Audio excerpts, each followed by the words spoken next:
Baik, soalan 13. Soalan 13. Penjelmaan N ialah satu translasi, negatif 1, negatif 4. Baik, tulis dulu di sini. Kanan, kiri, atas, bawah. Okey, negatif 1 melambangkan pergerakan ke kiri. Negatif 4 melambangkan pergerakan ke bawah. M ialah satu putaran pada pusat. Okey, pada pusat negatif 1, 2. Negatif 1, 2 ialah di sini. Okey, di sini ialah pusat putaran. Baik, nyatakan koordinat imej bagi 3, negatif 2. Okey, kita bermula dekat 3, negatif 2. 3, negatif 2. Kita berada di sini sebenarnya. Okey, kita berada di situ. Okey, nyatakan koordinat imej bagi titik 3, negatif 2 di bawah penjelmaan N kuasa 2, bermakna N dan N. N ialah translasi, bergerak 1 ke kiri dan 4 ke bawah. Jadi kita bermula di sini 3, negatif 2.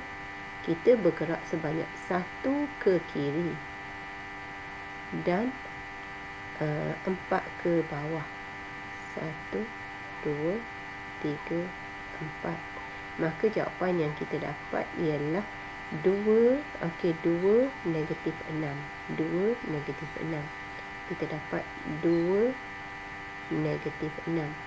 Kemudian, daripada sini, kita kena buat N sekali lagi. N yang pertama kita dah buat. Kita buat N yang kedua. Bermakna sekali lagi, ke kiri 1 petak dan ke bawah 4 kali. 1, 2, 3, 4. Okey, kita dah keluar daripada kawasan sebenarnya.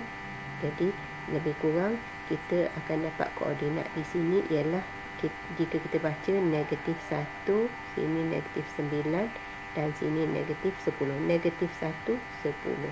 Maka jawapan kita tulis di ruangan jawapan negatif 1, 10. Baik, yang kedua, NM. Mula-mula kita buat M dulu. Okey, kita balik semula kepada tempat asal kita, iaitu di sini. Kita kembali semula di kawasan 3, negatif 2. Kita bermula dengan M. M ialah putaran. Okey, M ialah putaran. Pusat putarannya di sini. Baik, cuba kita sambung putaran ni. Kita sambung ikut petak. Okey, kita sambung daripada pusat ke sini, ke tempat yang kita berada. Okey, kita buat jarum jam kita. Okay, jarum jam kita patah. Jadi kita pun cara yang lebih mudah. Okey, 1, 2, 3, 4. 1, 2, 3, 4. Jadi kita pun sambung 1, 2, 3, 4. Okey, 1, 2, 3, 4. 1, 2, 3, 4. Kita buat bentuk nazi.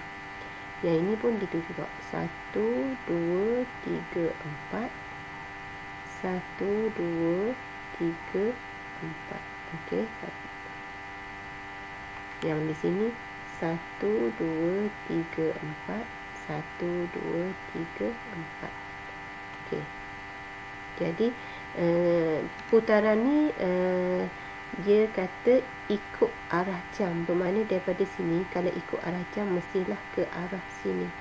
Kalau lawan jam, ini ke lawan jam, kita ke atas. Jadi sekarang kita sudah bergerak ke sini. Okey, ni koordinatnya ialah negatif 5, negatif 2. Okey, negatif 5, negatif 2. Kemudian proses yang seterusnya ialah kita kena buat N. Lepas kita diputarkan, kita kena buat N. N ialah translasi, bergerak ke kiri 1 petak, kemudian ke bawah 4 petak. 2, 3, 4. Kita dah berada di sini, iaitu koordinat negatif 6, negatif 6. Okey, negatif 6, negatif 6. Baik, soalan B. Okey, soalan B. Rajah menunjukkan 3 segi 4 A, B, C, D, K, L, M, N dan P, Q, R, S dilukis pada satu satah kertas. Okey, K KLMN yang ini adalah image. Okey, image bagi ABCD. Bagi ABCD ini adalah objek. Di bawah penjelmaan U, baik daripada objek kepada image berlaku pantulan. Sebenarnya berlaku pantulan.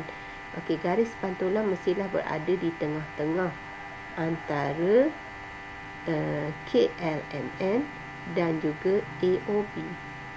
Okey, KLMN dan juga ABCD. Jadi garisan yang di tengah ialah garisan ni, iaitu pada paksi Y. Okey, pada paksi Y. Jadi bermakna jawapan kita untuk U ialah berlaku pantulan pada paksi Y, ataupun pantulan pada, ataupun kita boleh tulis sebagai pantulan pada garis X sama dengan sifar. Okey, boleh pilih mana-mana satu. Okey, V. Kemudian dia kata PQRS ialah image. PQRS ni image. Okey, bagi KLMN, sekarang ni KLMN dah jadi objek. Yang daripada objek KLMN dia menjadi PQRS, dia jadi lebih kecil. Walaupun lebih kecil, sebenarnya berlaku pembesaran. Okey, tiada pengecilan, mesti juga berlaku pembesaran. Bila sebut pembesaran, dia mesti diikuti dengan faktor skala. Okey, macam mana kita nak cari faktor skala? Cikgu tunjukkan di sini. Okey, faktor skala mestilah image bahagi dengan objek. Okey, image ni di sini. Okey, image ni di sini. Petak yang kita senang untuk kira ialah ni. RQ ni. RQ ni 2 petak. Okey, RQ ni 2 petak. Bermakna 2 di sini. Per dengan RQ dia jadi LM. Dia dibesarkan, dia asalnya 4 petak. Okey, dikecilkan jadi 2 petak. Jadi objeknya adalah 4. Okey, jadi faktor skala yang kita dapat ialah 1/2. Baik, bila kita lihat faktor skala dia 1/2, sebenarnya rajah kita sebenarnya berpusing, berputar, seperti berlakunya putaran daripada KLMN menjadi PQRS, dia berpusing. Sebab tu nilai faktor skala kita menjadi negatif 1/2 sebenarnya. Dan kemudian pada pusat, okey, pada pusat kita kena ambil pembaris dan sambung hujung dengan hujung. Hujung K, okey, kita sambung dengan hujung P. Hujung M, hujung N sambung dengan hujung S.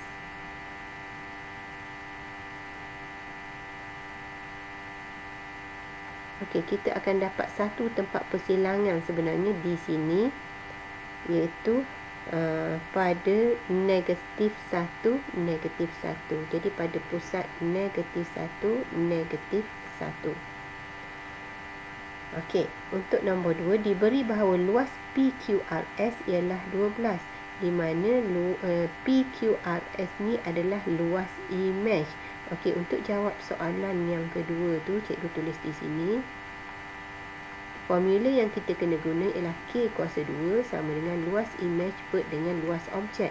K ialah faktor skala. Tadi kita dapat faktor skala ni ialah negatif 1/2 kuasa 2. Luas image ialah 12. Sudah diberitahu dalam soalan. Luas image adalah 12 dan luas objek kita belum tahu. Jadi kita ganti sebagai X. Menggunakan shift solve dalam kalkulator, maka kita akan dapat X ni 48. X ni sebenarnya ialah luas bagi objek. Luas kawasan. Oleh sebab itu, luas kawasan berlorek, bila kita tengok pada rajah, luas kawasan berlorek, kita kena tolak bahagian luas image. Bermakna 48 tolak luas image tadi ialah 12, maka kita akan dapat 36.